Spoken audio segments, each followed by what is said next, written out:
Welcome to the deep dive. Today, we're tackling something pretty common, but surprisingly tricky. Updating your payment system in a project that's already up and running. Yeah, it sounds straightforward, maybe like a routine update, but it really isn't. Exactly. It touches everything, the tech stack, obviously, but also business continuity, security, and crucially, how your customers experience things. Definitely.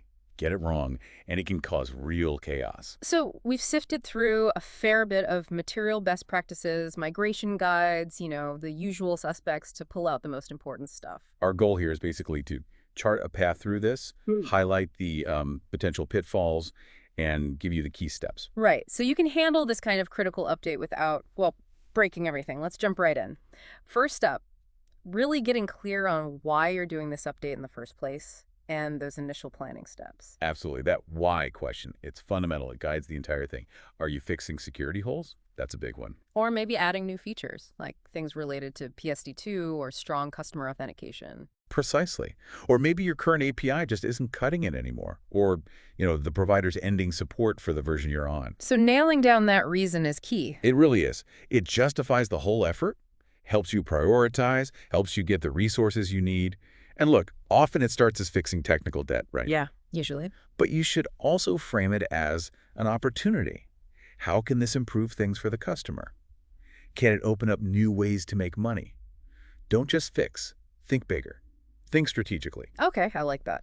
So the why is clear, maybe even points to some cool new possibilities. What's the immediate next step? You can't just start coding, I assume. No, definitely not. Yeah. The next thing you absolutely have to do is get to know the new system. Really understand it inside out. Meaning diving into the documentation. Yep, all of it.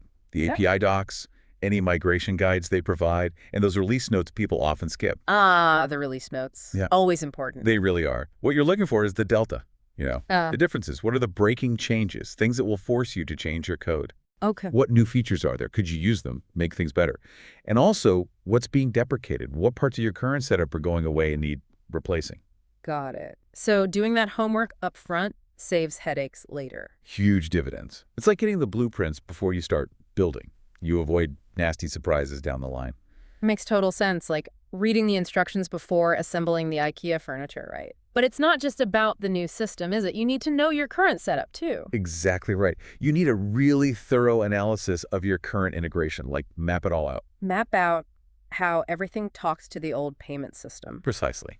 Payment processing, yeah, refunds, obviously, but also subscriptions, how you handle webhooks, those real-time notifications where customer payment data lives, even how you do your financial reconciliation. Okay, digging deep. And here's a critical bit. Identify any custom code, any workarounds you built over the years. The special tweaks.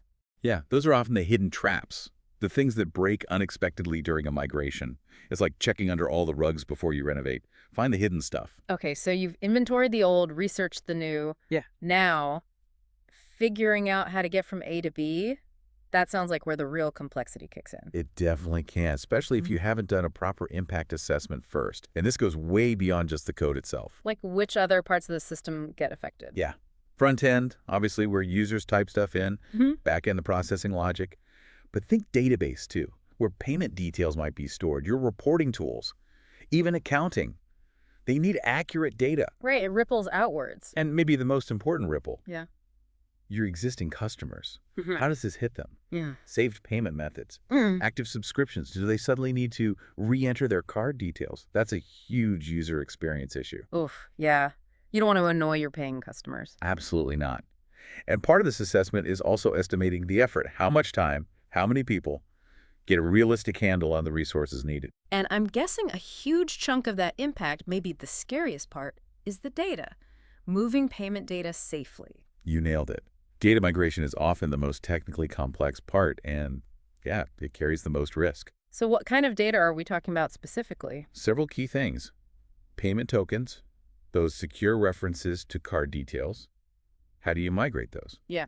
Or do you have to retokenize? Can the provider help with that? Often, yes. Yeah. Many providers have tools or specific APIs for token migration. Definitely ask them. Then there are subscriptions.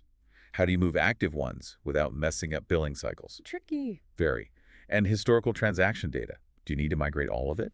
Or can you still access old records through the gateway if needed for reports or support? Good question. And finally, Just general customer data related to payments. Is the structure changing in the new system? Anything you need to adapt. Okay, so the data landscape is mapped out. Now you actually have to move it or at least figure out the new way of handling it. I remember reading about different ways to actually do the migration, some sounding much riskier than others for a live project. Absolutely. There are a few main strategies. You've got the Big Bang approach. Sounds dramatic. It is. Flip the switch, everyone moves at once. Seems efficient, maybe. But for a running project, super high risk. If something goes wrong, everyone is affected instantly. Yeah, that sounds like a bad idea for most businesses. Generally, yes. That's why a phased rollout is almost always the better, safer bet. Phase rollout, like how? Couple of ways. Maybe all new users go onto the new system first, while existing users stay on the old one for a bit. Or you could migrate feature by feature. Start with, say, one-time payments, get that stable, then tackle subscriptions. Okay, breaking it down. Or canary release, roll it out to a tiny percentage of users first, monitor like crazy, see how it behaves in the wild before going broader. Smart, like testing the waters. Exactly. If there's a dark launch or parallel run, you run both systems side by side, maybe process payments through both in the background, compare the results, make sure everything matches up before you switch off the old one. That sounds very thorough. It is. And finally, feature flags. These are great. They let you toggle the new payment logic on or off within your code, maybe for specific user groups or percentages. Gives you super fine-grained control and makes rolling back really easy if you hit a snag. Feature flags seem really powerful for this kind of thing, especially if you have a smaller team, maybe? Yeah, I think for many, feature flags or that gradual feature-by-feature approach strike a good balance between safety and just being manageable. Okay, those phased approaches definitely sound more reassuring for a live system. But, even with the best plans, things can still go wrong, right? You need a safety net. You absolutely do. A solid, and this is crucial, a tested rollback plan.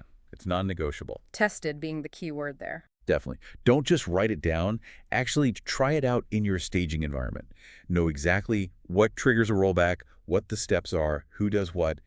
Thinking through those what-ifs beforehand can turn a potential disaster into just a minor blip. It's your spare tire, and you need to know how to use it. Got it. And all this planning, building the new integration, testing the rollback, it feels like it needs its own dedicated space, right? Not messing with the live system. Spot on. A dedicated development or staging environment is essential. It needs to mirror production as closely as possible. Including realistic data. Yeah. Realistic data anonymized if you need to be careful. And crucially, test credentials for the new payment gateway version. This is your sandbox. Build, test, break things, fix things, all without touching live users. Okay. And one last thing before we even think about code. Communication, making sure everyone's in the loop. Vital. A clear communication plan. Internally, dev team, product, support, finance, everyone needs to be aligned. Know the plan, the risks, the timeline. And externally. Yeah. To users. Yeah, if there's any chance of downtime, even brief, or if users might need to do something like re-enter card details, which you want to avoid. If possible, you need a clear, proactive external communication plan. Manage expectations, minimize frustration. Right. Okay, so that's phase one. Solid planning, understanding the landscape, communication. Now let's get into the actual building part, development and implementation. Where do you start? Well, a really good first technical step is often to isolate your payment logic. If it's tangled up everywhere in your code, now is the time to refactor. Encapsulate it. Make it modular. Exactly. Use interfaces, abstract classes, whatever fits your architecture. Make it so you can essentially unplug the old payment module and plug in the new one cleanly. It just makes the whole process much less messy. Good software design principle anyway, right? Right. What about actually talking to the new payment provider system? Right. That's the core integration work. You'll install their new SDKs or libraries. Then, using those docs you studied earlier, you update your API calls. Meaning the format of the requests. Yeah. How you handle responses. Yep. How you structure the request data, how you parse the responses, and really importantly, how you handle errors. The new system will likely have different error codes, different patterns. You need to adapt your error handling logic. And that data migration piece we talked about, where does the actual work happen? If you decided migration is needed, this is the phase where you write and test those migration scripts. Mm-hmm. And like we said, this can be really complex. Yeah, sounds like it. So don't be shy about leaning on your payment provider here. Yeah. See what tools or support they offer. They do this all the time. They might have scripts or expertise to share. Good point. What about webhooks? Those background notifications? Ah, yes. If you use webhooks for things like payment success confirmations or disputes or subscription updates, you'll almost certainly need to update your webhook endpoints. Because the new system sends different data. Probably. Different event types, maybe different data structures in the payload. So you need to adjust your code to understand and correctly process these new notifications. And testing this thoroughly is super important. You don't want to miss critical events. Definitely not. And security, always top of mind with payments. What needs attention here during development? Yeah, always. You need to revisit your PCI DSS compliance requirements. Does the new system change anything there? Yeah. Make sure you're handling sensitive data credentials, API keys securely, following best practices, and the provider's specific guidelines. Right, secure coding practices. Absolutely. And finally, for this phase, you need visibility. You need good logging. You log everything. Well, log smartly but comprehensively for the new payment flow. Track successes, failures, retries, and set up monitoring and alerts. Watch key metrics like success rates, error rates, performance. You want to catch any problems quickly. Okay, makes sense. So the code's written, data's hopefully moved correctly, it works in dev. The next big mountain to climb is testing. Testing. And yeah, let me say it again. Extensive testing. Multifaceted testing. You cannot skimp your... Where do you start? Unit tests. Yep. Start with unit tests for your individual components, then integration tests, make sure your code talks correctly to the new Gateway API. But the really heavy lifting is end-to-end testing. E2E. Simulating the whole user journey. Exactly. From start to finish. Think through all the scenarios. Yeah. Successful payments, different card types, different methods. Yeah. Failed payments, insufficient funds, wrong CVC, expired card. How does your system handle those gracefully? Refunds, too. Full refunds, partial refunds. Yeah. The entire subscription lifecycle, creating them, updating payment methods, cancellations, renewals. What happens when a user updates their stored card? And test those webhooks again really rigorously.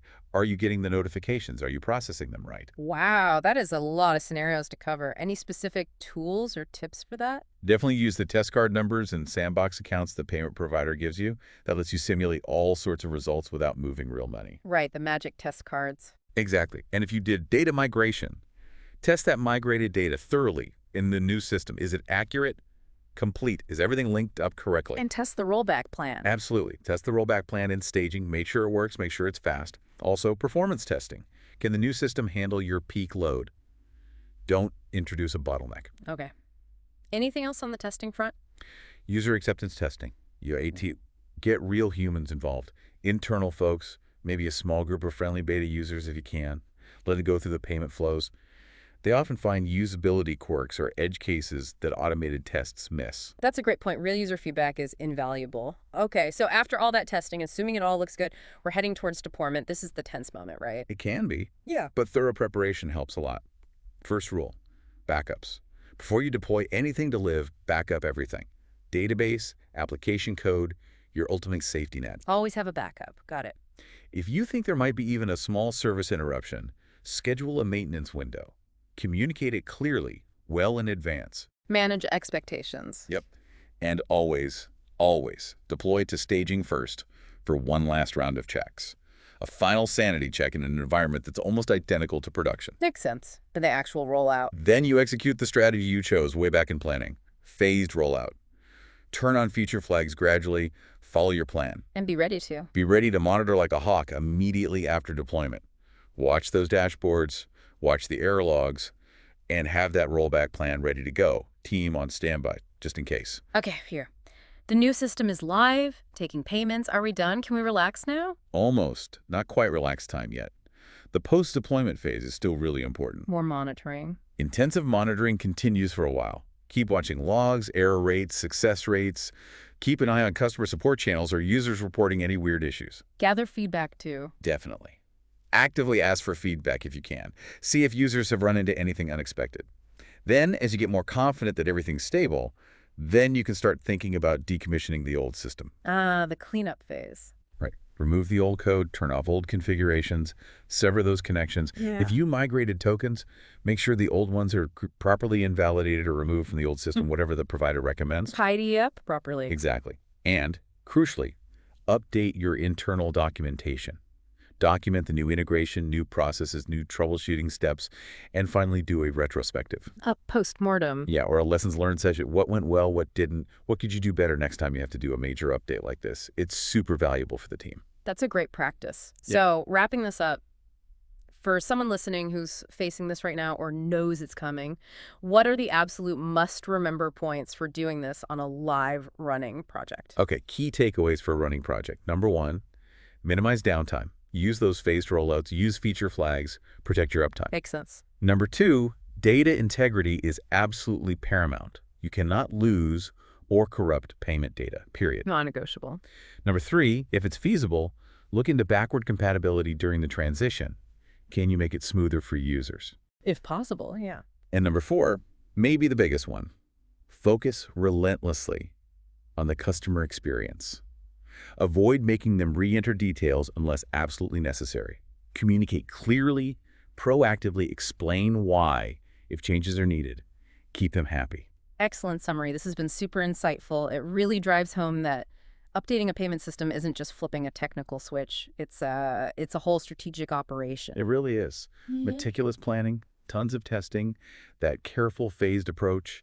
It's all needed to reduce risk and make sure it goes smoothly for the business and for the users. Absolutely. You know, thinking about how interconnected everything is these days, Yeah. it makes you wonder, doesn't it? What other updates, things that seem maybe small or isolated, like updating a library or changing some third-party service, could actually have huge ripple effects if you don't manage them just as carefully as this payment system example. That's a really great point. It encourages you to always think systemically, doesn't it? Look beyond the immediate task. Consider the whole ecosystem. What are the dependencies? What could break? A very valuable perspective indeed. Well, thank you for taking us through this deep dive. It's been incredibly helpful. My pleasure. It's a critical topic. It really is. So, until our next exploration, keep those projects running smoothly, everyone.